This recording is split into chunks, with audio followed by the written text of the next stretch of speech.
Shalom, apa kabarnya saudara yang terkasih dalam Tuhan Yesus Kristus? Luar biasa semua bukan? Sudah lama kita tidak berjumpa karena hari-hari ini saya sedang mengalami peperangan rohani. Nah, peperangan rohani ini yang akan mau saya sampaikan kepada kita semua. Kita pada malam hari ini sama-sama akan belajar apa itu yang dimaksud dengan spiritual warfare atau peperangan rohani. Pelajaran peperangan rohani ini akan saya bagi menjadi 3 tahap, saudaraku yang terkasih. Kita pada malam hari ini kita akan belajar di tahap yang pertama. Nah, sebelum kita mulai firman Tuhan, kita mari sama-sama belajar, kita sama-sama memuji Tuhan, sebab kita tahu sebab hanya Tuhanlah yang layak dipuji, Tuhan yang layak disembah.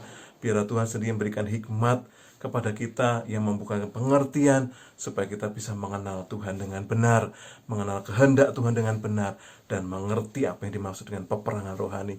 Mari saudaraku, saya akan ajak untuk berdoa dulu. Tuhan yang terkasih, kami bersyukur malam hari ini bisa berjumpa kembali di channel YouTube ini. Kita sama-sama belajar kebenaran firman Tuhan tentang peperangan rohani. Sebelumnya Tuhan, kami mau muji memuliakan Engkau, sebab hanya Engkau saja yang layak dipuji dan dimuliakan. Urapilah hamba-Mu, urapilah setiap kami yang mendengarkan Tuhan. Biarlah hidup kami sama-sama bisa menjadi saksi Tuhan, menjadi saluran berkat Tuhan dimanapun kami berada. Dan iman kami terus dibangun di dalam pengertian yang benar akan Tuhan, dan terus bertumbuh, dan kami terus mau berbuah, memberikan buah iman dalam hidup kami, juga buah jiwa-jiwa bagi kerajaan Allah. Terima kasih Tuhan, urapi setiap kami, pimpin kami Roh Kudus dalam menyembah. Kami percaya Tuhan semuanya ini hanya untuk kemuliaan nama-Mu saja. Di dalam nama Tuhan Yesus kami berdoa dan mengucap syukur. Amin. Kita akan nyanyikan pujian Tuhanlah kekuatan dan mazmurku. Tuhanlah kekuatan dan mazmurku, ya gunung batu dan keselamatanku. Hanya padamu hatiku percaya, Kaulah menara dan kota perlindungan. Ku mau selalu bersyukur, sebab cinta-Mu padaku takkan pernah berubah. Hatiku percaya, walau bumi bergoncang, gunung-gunung beranjak, namun kasih setia-Mu tak pergi dariku. Haleluya.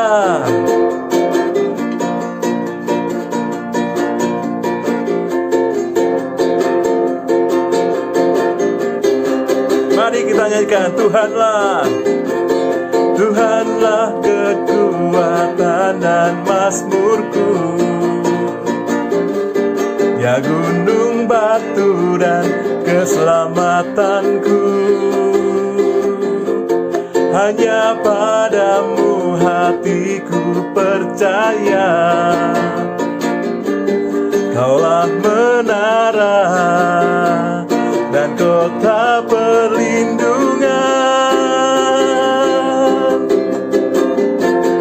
Ku mau selalu bersyukur, sebab cinta-Mu padaku takkan pernah berubah. Hatiku percaya, walau bumi bergoncang, gunung-gunung beranjak, namun kasih setia-Mu tak pergi dariku. Haleluya. Haleluya.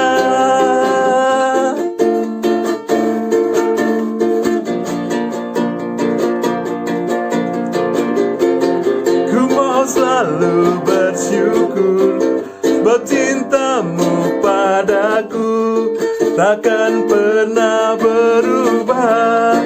Hatiku percaya, walau bumi bergoncang, gunung-gunung beranjak, namun kasih setia-Mu tak pergi dariku.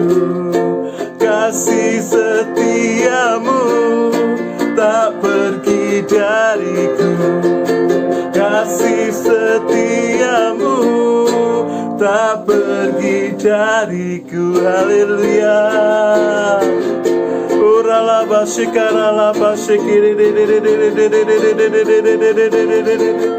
Haleluya. Haleluya. Kasih setia Tuhan tidak akan pernah pergi dari kita. Kita harus selalu bersyukur sebab cintanya pada kita tidak pernah berubah. Kasih setianya selalu baru setiap hari. Amin. Mari kita akan nyanyikan pujian Ku Bersyukur Bapa.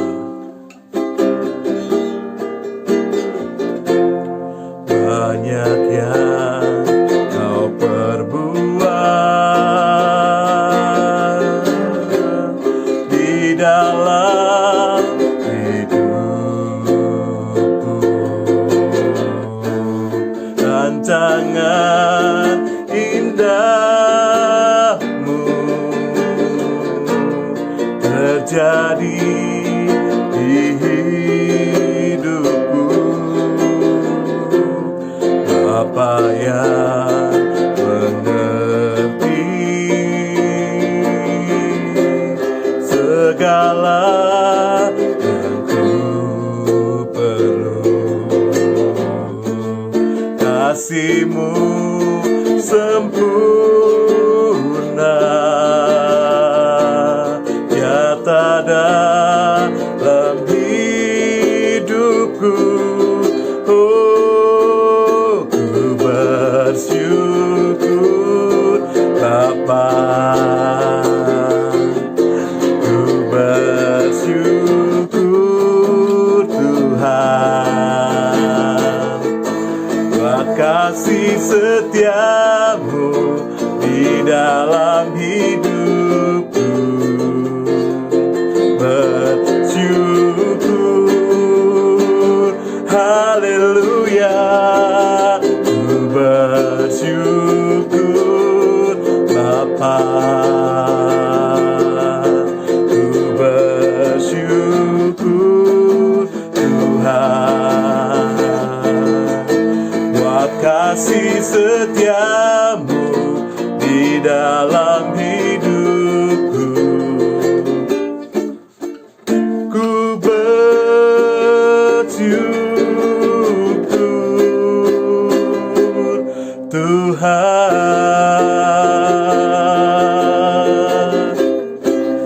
ku bersyukur Bapa, ku bersyukur Tuhan, buat kasih setiamu di dalam hidupku. Ku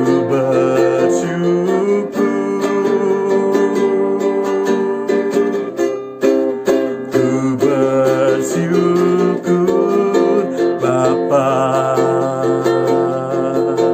ku bersyukur Tuhan, buat kasih setiamu di dalam hidupku. Ku bersyukur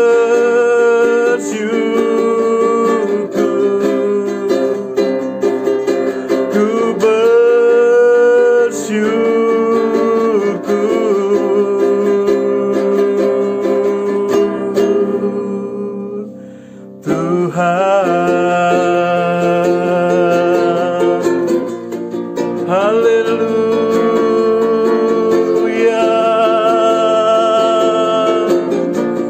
Engkau baik Tuhan, Engkau Allah yang baik, terpujilah nama-Mu.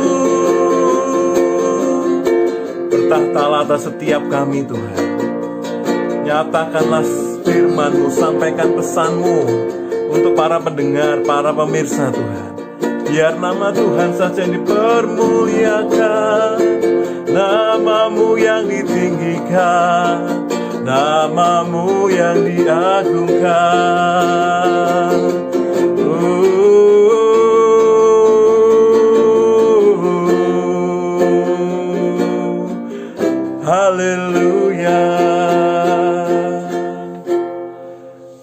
Berbicaralah atas setiap kami ya Bapa. Kami mau belajar firman-Mu, kami mau merendahkan diri kami membuka hati kami, pikiran kami meletakkan segala hal, kami mengosongkan gelas kami Tuhan.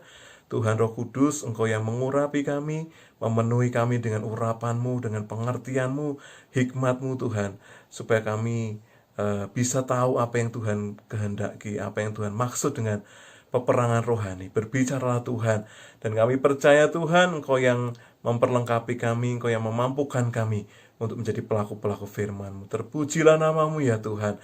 Di dalam nama Tuhan Yesus kami berdoa mengucap syukur. Haleluya. Amin. Shalom saudaraku. Saya mengajak kita semua untuk membuka Alkitab kita, baik Alkitab yang dalam bentuk buku atau Alkitab yang tablet saudaraku. Kita akan belajar sama-sama pada malam hari ini, pada kesempatan hari ini, yaitu dari Efesus 6 ayat 10 sampai 18. Efesus 6 ayat 10 sampai 18. Namun saya akan bagi menjadi 3 bagian saudaraku, seperti janji saya. Ya, yang pertama saya akan hanya membahas dari Efesus 6 ayat 10 sampai 12 dulu. Ya. Peperangan rohani atau spiritual warfare part 1, bagian pertama. Saya akan bacakan firman Tuhan. Efesus 6 ayat 10 sampai 12. Firman Tuhan berkata demikian. Akhirnya hendaklah kamu kuat di dalam Tuhan. Di dalam kekuatan kuasanya kenakanlah seluruh perlengkapan senjata Allah, supaya kamu dapat bertahan melawan tipu muslihat iblis. Karena perjuangan kita bukanlah melawan darah dan daging, tetapi melawan pemerintah-pemerintah, melawan penguasa-penguasa, melawan penghulu-penghulu dunia yang gelap ini, melawan roh-roh jahat di udara. Yang dimaksud pemerintah di sini bukan pemerintah yang di dunia, saudaraku ya. Di sini pemerintah itu pemerintahan kerajaan iblis, saudaraku, yang jadi musuh kita. Nah, saudaraku, ayat 10 sampai 12 tadi sudah jelas sekali. Ya, firman Tuhan sangat jelas dikatakan. Akhirnya hendaklah kamu kuat di dalam Tuhan, di dalam kekuatan kuasanya. Yang kuat itu bukan hanya kamu, ya kamu yang mendengarkan, kamu dan saya, kita harus kuat di dalam Tuhan, saudaraku. Di dalam iman, di dalam Tuhan. Dengan cara apa kita kuat? Kita harus mengenakan seluruh perlengkapan senjata Allah. Kalau kita berperang, saudaraku, kalau zaman dahulu di meta narasi Alkitab, kalau kita belajar di zaman para raja-raja, ya, Raja Saul, Raja Daud, kemudian Raja Salomo, ketika mereka berperang melawan musuhnya, bangsa Filistin, bangsa Palestina, bangsa Kanaan, ya, mereka berperang menggunakan perlengkapan senjata perang yang lengkap. Nah, di sini dikatakan, pergunakanlah perlengkapan senjata Allah supaya kamu dapat bertahan melawan apa? Tipu muslihat iblis. Tujuannya apa? Supaya kamu bisa bertahan ketika kamu diserang sama iblis. Kamu punya proteksi yang dari Allah, saudaraku. Saudaraku, karena perjuangan kita bukanlah melawan darah dan daging, tetapi melawan pemerintah. Perjuangan kita, ingat, kita tidak berjuang melawan manusia. Kita tidak berjuang melawan musuh manusia. Ketika ada orang yang memusuhi Anda dan saya, jangan berpikir orang itu jahat. Tetapi spirit yang menguasai orang itulah yang membuat dia berbuat jahat. Orang itu baik. Setiap manusia diciptakan Tuhan baik, karena Tuhan menciptakan manusia dan semuanya baik. Orang berbuat jahat karena ada spirit yang menguasai jiwanya untuk berbuat jahat, yaitu spirit iblis, saudaraku, spirit setan, ya. Karena perjuangan kita bukanlah dengan melawan darah dan daging, tetapi melawan pemerintah-pemerintah, melawan penguasa-penguasa, melawan penghulu-penghulu dunia yang gelap ini, melawan roh-roh jahat di udara. Dalam setiap peperangan, kita harus mengenali secara benar siapakah musuh kita, ya, saudaraku, dan mempelajari peta kekuatan mereka untuk bisa mengatur strategi, saudaraku, untuk mengalahkan musuh kita. Ya, setiap peperangan kita mesti ngerti nih. Kita mau perang misalnya, ya, saudaraku, ya. Kita belajar dalam kitab Perjanjian Lama. Ketika Raja Saul mau berperang dengan bangsa Palestina, dia pasti akan melihat, berapa jumlah musuh Palestinanya. Misalnya ada 10.000 orang Palestina. Untuk bisa menang minimal, saudaraku ya, secara manusia, dia harus mempersiapkan minimal sejumlah yang sama 10.000. Kalau dia mau lebih cepat menangnya, dia harus mengerahkan pasukannya 1,5 kali lipat atau 2 kali lipat dari pasukan musuh. Jadi dia harus mengenali musuhnya siapa yang berperang, posturnya, tubuhnya bagaimana, kekuatannya gimana, kemampuannya bagaimana, saudaraku. Ya, jadi kita harus bisa mengenali secara benar siapakah musuh kita. Nah, di bagian pertama ini saya berikan judul Kenalilah Musuhmu. Dalam metanarasi Alkitab, kita bisa banyak belajar apa kata Alkitab dalam peperangan, baik secara fisik, jasmani atau real. Sejak zaman Musa, ya, Musa memimpin bangsa Israel keluar dari Mesir, ya, dari perbudakan di Mesir. Dia harus menyeberang Laut Tebrau, dia masuk ke padang gurun, ya, kemudian mulai Musa berperang, ya, memimpin perang yang pertama, ya. Ketika Yosua berperang dengan bangsa Israel, ya, tangan Musa menghadap ke atas. Kalau dia turun, bangsa Israel kalah, dia harus ke atas. Maka, ya, Harun dan Hur, ya, bapaknya Kaleb yang megangi tangannya Musa, ya, saudaranya, sahabatnya Musa, ya. Jadi, saudaraku, ketika berperang secara fisik zaman Raja Saul, Musa, ya, dan mereka melawan bangsa Kanaan dan Filistin dan lain-lain, saudaraku. Di metanarasi Alkitab kita juga belajar adanya peperangan secara spiritual, ya. Saudaraku, saya ajak Anda membuka nanti di rumah, dicatat dulu tema ke khotbahnya, ya. Di 2 Tawarik 20 ayat 20 sampai dengan 28. Ketika Raja Yosafat, ya, dia dikepung oleh bangsa, ya, Asyur. Ya, ketika Raja Yosafat dia dikepung, bukan bangsa Asyur, Raja Yosafat dikepung oleh bangsa Amon dan Moab dan Seir, ya, mau menyerang Israel. Dia ketakutan, dia menghadap ke Tuhan, mengajak seluruh rakyat merendahkan diri terhadap Tuhan. Kemudian seorang nabi Tuhan berkata bahwa mereka tidak akan kalah. Allah yang berperang ganti mereka.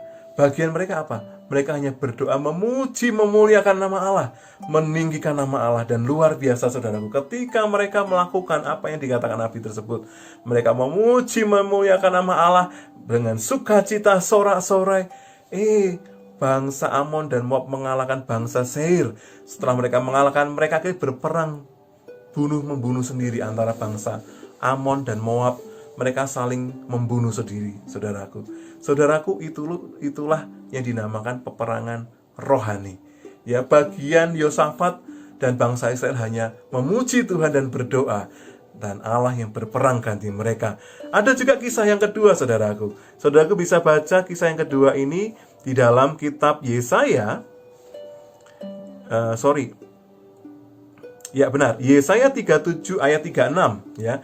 Di situ ceritakan ketika zaman Raja Hizkia. Raja Hizkia berperang melawan Raja Asyur, ya, Sanherib, Raja Asyur. Raja Asyur berusaha melawan bangsa Israel.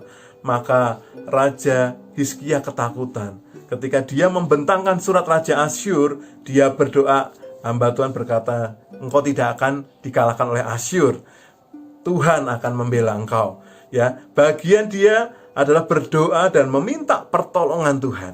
Nah, ketika mereka berdoa meminta pertolongan Tuhan, luar biasa, saudaraku, Tuhan mengirim satu malaikatnya untuk membunuh 185.000 tentara musuh, yaitu tentaranya Asyur. Dan akhirnya Sanherib, Raja Asyur yang hendak membunuh bangsa Israel, menghapuskan bangsa Israel, dia lari ke Niniwe, ibu kotanya Raja Asyur. Dia dibunuh sendiri oleh anaknya. Saudaraku yang terkasih, ini adalah contoh yang kedua, yaitu peperangan secara spiritual. Jadi ada dua tadi. Peperangan secara jasmani, kita berperang melawan musuh kita, itu di metanarasi Alkitab Perjanjian Lama, saudaraku. Dan di Perjanjian Lama juga diajarkan kita juga boleh mempelajari tentang peperangan secara spiritual. Nah, saudaraku yang terkasih, berdasarkan kitab Efesus 6 tadi dikatakan bahwa perjuangan kita bukanlah melawan darah dan daging lagi, tetapi melawan pemerintah-pemerintah, melawan penguasa-penguasa, melawan penghulu-penghulu dunia yang gelap ini, melawan roh-roh jahat di udara. Saudaraku, hampir seluruh bangsa di seluruh dunia ini sudah bebas dari yang namanya penjajahan. Semua bangsa memiliki hak asasi manusia untuk mendapatkan kemerdekaan. Hampir, ya saya bilang, ada bangsa yang belum diakui kemerdekaannya. Jadi semua bangsa berlomba-lomba untuk merdeka karena bangsa yang dijajah itu tidak enak. Nah, sekarang apa yang menjadi perjuangan kita, saudaraku? Perjuangan kita secara physically, kita berjuang untuk hidup benar di dalam kekudusan, di dalam Tuhan. Musuh kita bukanlah musuh yang kasat mata atau yang kelihatan dengan tampak mata. Dua mata kita bisa kita pegang, bisa kita lihat, bisa kita rasakan. Musuh yang kita hadapi adalah musuh yang tidak kelihatan, ya, musuh yang spiritual. Spirituali dikatakan apa? Perjuangan kita bukanlah melawan darah dan daging, tetapi melawan apa? Pemerintah-pemerintah, melawan penguasa-penguasa, melawan penghulu-penghulu dunia yang gelap ini, melawan roh-roh jahat di udara. Musuh kita itu penghulu-penghulu penguasa dunia yang gelap dan roh jahat di udara. Saudaraku, seperti kejadian COVID-19 ini, kalau kita pikir penyakit ini tidak pernah bisa kita lihat secara physically kecuali dengan mikroskop, ya saudaraku, ya. Physically itu pun mikroskop yang mikron berjuta-juta, ya. Kalau physically kita nggak bisa lihat, itu kasat mata, tetapi bisa membunuh banyak orang. Bahkan puluhan ribu orang sudah meninggal di seluruh dunia ini oleh penyakit COVID. Saya percaya itu bukan karena Tuhan yang menyebabkan orang mati, tapi karena musuh kita, peperangan kita melawan penghulu-penghulu di udara, melawan penguasa-penguasa yang gelap ini, melawan roh-roh jahat yang mengirim virus itu untuk bisa masuk ke tubuh manusia, sehingga manusia sakit dan akhirnya meninggal.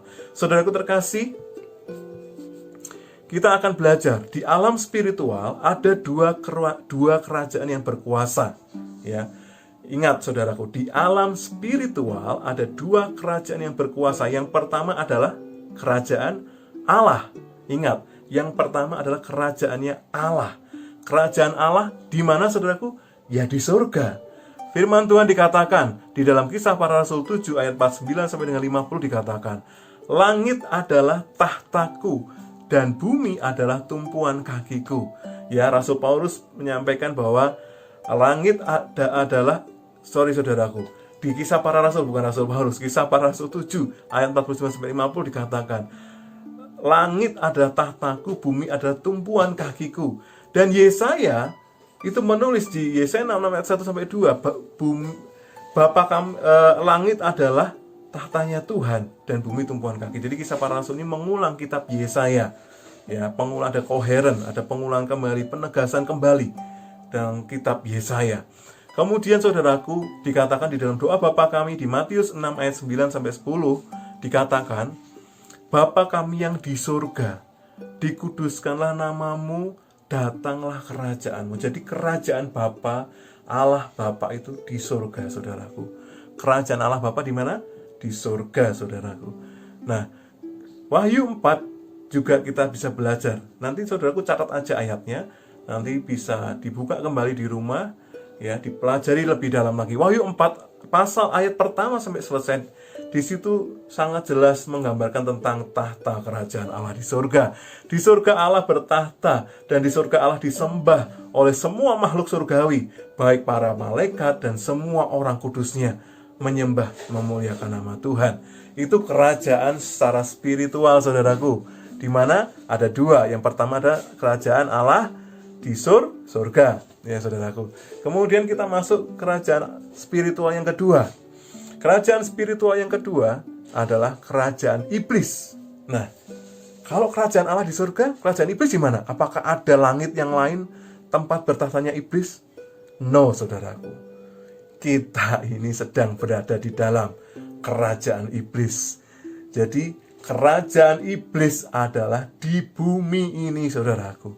Dia adalah penguasa-penguasa di udara di bumi ini, saudaraku.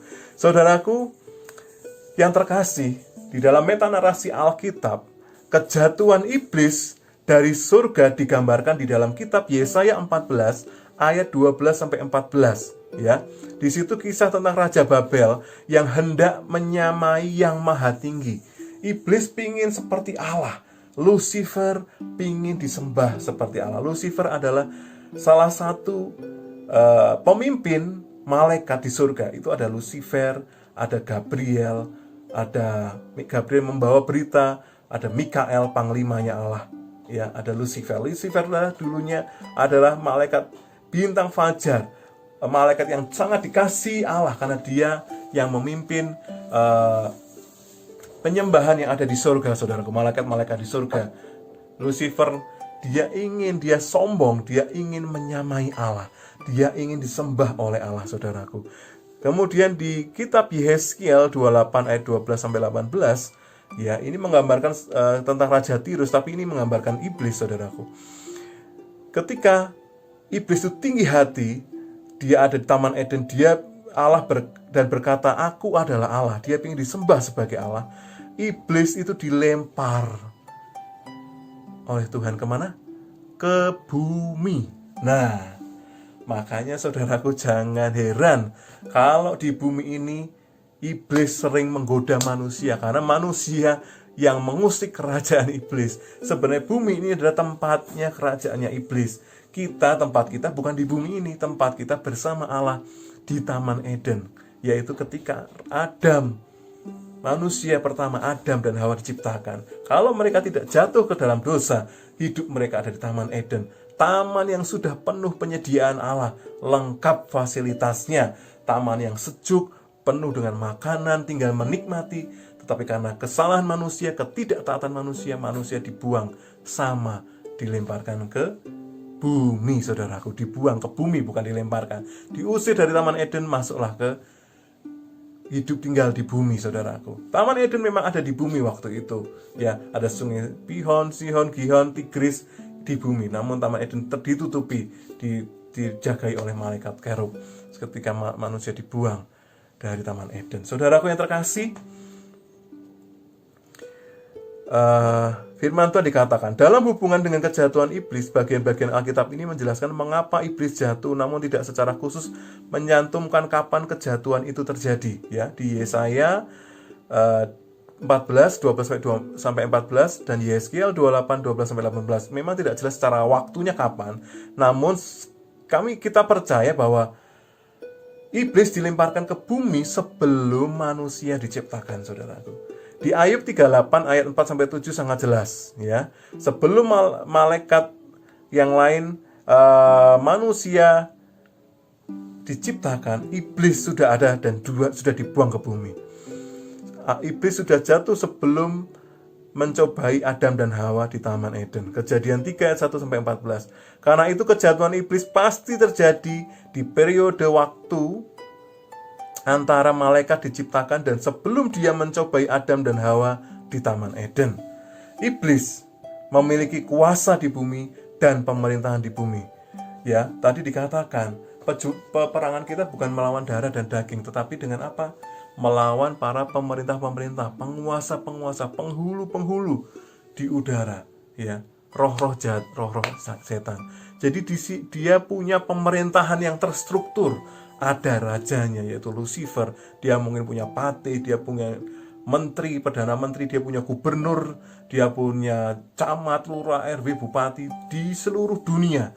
Sudah mereka bagi-bagi. Makanya setannya yang mengganggu di Amerika dengan yang di Indonesia itu pasti beda. Ya, orang Indonesia takut dengan setan pocong, gendruwo, kuntilanak atau apapun juga, tapi orang Amerika beda setannya, saudaraku. Nah, itu hanya yang sering muncul di TV, tetapi tampilan iblis adalah roh. Casing iblis adalah roh. Dia adalah malaikat yang dibuang Tuhan. karena dilempar ke bumi.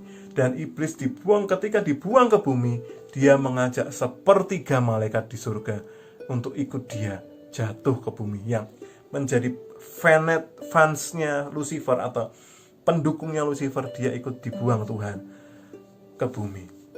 Saudaraku yang terkasih, di Lukas 4 ayat 5-8, ketika Yesus dia dibawa oleh iblis ke di atas bumbungan bait Allah, ke suatu tempat yang tinggi, dan dalam sekejap mata iblis memperlihatkan kepadanya semua kerajaan dunia. Jadi pada saat pencobaan, Tuhan Yesus setelah berpuasa 40 hari dia lapar. Salah satu pencobaan yang dibawa iblis, dia dibawa ke tempat yang tinggi, ya. Dia dilihatkan gambaran kerajaan di dunia dan gemerlap harta di dunia, saudaraku. Iblis berkata kepada Tuhan Yesus, kata iblis kepadanya, segala kuasa itu serta kemuliaannya akan kuberikan kepadamu, sebab semuanya itu telah diserahkan kepadaku, dan aku memberikannya kepada siapa saja yang ku kehendaki. Luar biasa. Iblis merasa segala kekuasaan pemerintahan di bumi itu sudah diserahkan di tangan iblis. Jadi segala pemerintahan di dunia, kerajaan-kerajaan, segala pemerintahan itu ada dalam kendali iblis. Sehingga iblis mempengaruhi Tuhan Yesus untuk apa? Untuk, kalau engkau mau menyembah aku, dia berkata seperti ini, saudara. Iblis berkata kepada Tuhan Yesus, segala kuasa itu serta kemuliaannya akan kuberikan kepadamu, sebab semuanya itu telah diserahkan kepadaku, dan aku akan memberikannya kepada siapa saja yang ku kehendaki. Jadi jikalau engkau menyembah aku, seluruhnya itu akan menjadi milikmu. Iblis mencoba mempengaruhi, merayu Tuhan Yesus untuk supaya Tuhan Yesus menyembah iblis. Nanti iblis akan menyerahkan segala kekuasaan di dunia ini kepada Tuhan Yesus. Tetapi Yesus berkata kepada iblis, ada tertulis, engkau harus menyembah Tuhan Allahmu, dan hanya kepada Dia saja engkau berbakti. Maka iblis pergi dan dia mencoba mencari waktu yang terbaik untuk mencoba Yesus lagi. Saudaraku, dalam ayat 1, iblis pun, saudaraku, meskipun dia sudah dilempar ke bumi karena dia belum mengalami masa penghukuman, ya, ke dalam jurang maut, ke dalam api yang kekal, itu iblis masih punya akses untuk naik turun ke surga, ya. Saudaraku bisa baca nanti di rumah dalam ayat 1, Lucifer masih memiliki akses keluar masuk mendekat ke tahta Allah dengan maksud meminta izin Allah untuk mencobai manusia, mencobai Ayub, saudaraku. Saudaraku, jikalau Anda dan saya sampai hari ini mengalami pencobaan, itu bukan dari Tuhan. Pencobaan itu dari si iblis. Tetapi Tuhan mengizinkan itu terjadi. Supaya apa? Supaya kita semakin dewasa. Supaya kita juga diproses Tuhan menjadi orang Kristen bukan yang kanak-kanak. Bukan hanya meminta, tetapi orang Kristen yang bisa bersyukur dalam segala hal. Orang Kristen yang bisa seperti Ayub. Bahkan Ayub 1 ayat 8 dikatakan, Tuhan yang memberi, Tuhan yang mengambil. Terpujilah Tuhan. Ya. Jadi Ayub tidak didapati bersalah, saudaraku, karena dia bisa menyadari segala kekayaan yang dia miliki, harta yang dia miliki, itu dari Tuhan. Kalau Tuhan izinkan diambil, dia tetap memuji Tuhan. Saudaraku terkasih, jikalau Anda dan saya sedang mengalami situasi yang tidak enak saat ini, sedang sakit, atau sedang mengalami kerugian, sedang ditipu orang, atau gara-gara COVID ini, bisnis Anda tidak bisa berjalan, pelayanan Anda tidak bisa berjalan, sekolah Anda tidak bisa berjalan, semua rencana Anda gagal semua. Semua yang Anda sudah susun dengan baik itu tercancel semua. Saudara, sadarlah saudaraku. Itu diizinkan Allah supaya Anda dan saya itu menjadi pribadi Kristen yang dewasa, menjadi umat Allah yang dewasa, tidak menjadi anak-anak, tidak mengandalkan kekuatan kita sendiri. Kita tahu bahwa Allah turut bekerja dalam segala hal, mendatangkan kebaikan buat Anda dan saya, supaya kita semakin serupa dengan Kristus. Saudaraku yang terkasih, peperangan manusia dengan iblis yang pertama gagal, saudaraku. Itu di Kejadian 3 ayat 1-14. Nanti saudaraku baca kejatuhan Adam, metanarasi Alkitab. Yang pertama ada penciptaan, yang kedua adalah kejatuhan manusia. Ya, yang ketiga adalah penebusan, yang keempat adalah pewahyuan. Ini adalah penggenapan tentang karya keselamatan Tuhan Yesus. Saudaraku, di kejatuhan manusia, Kejadian 3 ayat 1-4, manusia sudah gagal, saudaraku. Gagal untuk mentaati firman Tuhan. Kegagalan inilah yang membuat manusia, apa sih yang membuat manusia gagal? Karena manusia dihasut oleh iblis si Hawa. Ketika dia makan, matanya akan terbuka dan dia akan tahu mana yang baik dan mana yang jahat. Saudaraku yang terkasih, inilah yang sering hari-hari ini sering membuat kita jatuh, saudaraku. Ketika kita mendengar firman Tuhan, seringkali kita tidak mudah percaya. Ya, seringkali kita nggak mungkin kita meragukan, tidak mau mentaati firman Tuhan. Bahkan Anda membaca firman Tuhan sendiri, kadang Anda masih meragukan. Saudaraku yang terkasih, di dalam Kristus bukan percaya dulu baru mengerti, saudaraku. Mengerti dulu baru percaya. Bukan mengerti dulu baru percaya, tetapi percaya dulu maka Tuhan akan membukakan pengertian. Setiap firman Tuhan yang Anda baca, Anda dengarkan, saudaraku, Anda percaya bahwa firman Tuhan itu ya dan amin. Ujilah firman itu, maka Anda akan mengerti maksud yang dari Tuhan seperti apa. Jangan setiap firman mental, saudaraku. Kalau setiap firman kita membuka tameng, kita mental, maka kita sering jatuh. Karena kita sering memakai rasio kita sendiri. Tidak masuk akal. Nggak mungkin. Nggak bisa terjadi.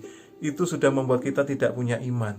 Karena iman adalah dasar dari segala sesuatu yang kita harapkan, bukti dari segala sesuatu yang belum kita lihat. Tapi kita punya pengharapan iman itu, saudaraku. Saudaraku terkasih, kejatuhan manusia tadi karena ketidaktaatan. Namun Allah yang maha kasih, Allah menciptakan manusia segambar dan serupa dengan Dia. Allah rindu mengembalikan hubungan antara manusia dengan Allah punya Injil yang pertama, yaitu Kejadian 3:15, proto-evangelium. Keturunan manusia akan meremukkan kepala ular, ular akan memakan tumit. Makanya saudaraku yang terkasih, sejak itu iblis terus berusaha menggagalkan rencana Allah, karya Allah untuk menyelamatkan manusia. Saudaraku yang terkasih, kebenaran firman itu kita bisa mengikuti sampai dengan akhirnya nubuat tentang kelahiran Tuhan Yesus Allah yang menjadi manusia itu digenapi. Ketika Allah menjadi manusia, iblis berusaha menggagalkan. Ketika Herodes ingin membunuh bayi-bayi di Israel, maka Yusuf dan istrinya dibawa keluar menuju ke Mesir sementara. Akhirnya setelah Herodes mati, mereka balik lagi ke Israel. Mereka kembali ke tanah Kanaan, ke Nazaret, saudaraku. Saudaraku yang terkasih, apapun rancangan iblis dalam hidup kita, saya percaya iblis pasti tidak bisa kalau kita terus melekat sama Tuhan, kita terus mengandalkan Tuhan, kita terus percaya dengan iman, berharap hanya kepada Tuhan. Sehingga apa, saudaraku? Serangan-serangan iblis itu pasti akan gagal, saudaraku. Firman Tuhan tadi katakan jelas sekali, saudaraku. Di dalam Efesus 6 dikatakan di sini, kenakanlah seluruh perlengkapan senjata Allah supaya kamu dapat bertahan melawan tipu muslihat iblis. Iblis akan terus mencoba melakukan tipu muslihat seperti yang dia lakukan kepada Hawa. Tipu muslihatnya dia berhasil mengelabui Hawa untuk makan buah pengetahuan yang baik dan yang jahat, sehingga sampai dengan kita sampai sekarang tubuh kita ini masih membawa keturunan Hawa, itu membawa tubuh dosa. Ya, kalau kita hidup di dalam Taman Eden, mungkin kita tidak akan mati, saudaraku. Tetapi kita keluar dari Taman Eden, kita membuat tubuh dosa-dosa ini, tubuh ini akan mati suatu saat. Saudaraku terkasih, makanya kita ditebus oleh Tuhan Yesus. Supaya apa? Tuhan ingin mengembalikan hubungan manusia, Tuhan dengan manusia seperti zaman Adam dan Hawa.